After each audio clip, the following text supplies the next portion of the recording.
بابا یا زنم تو قش کرده بابا این ماشین شرکت مگه مال ماشین مال منه که تو بتونی بابا شرکت کرده این همه ماشین بابا یک ماشین بگی برو ماشینش پول نداره منو بزن نقاط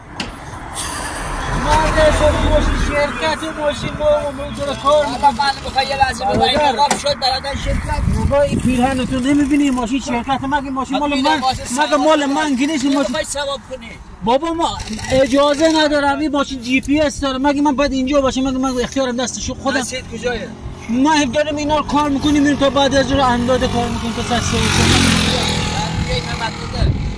حالا بیا اونجا که اندازه بگیر نداره اگر تو اندازه من رو گذاشتم تو وایسا مرد سده ماشین جی پی اس مال اداره است به شما نشون بدن در کنش معلوم نباشه وایسا تو اندازه ببینم بدونم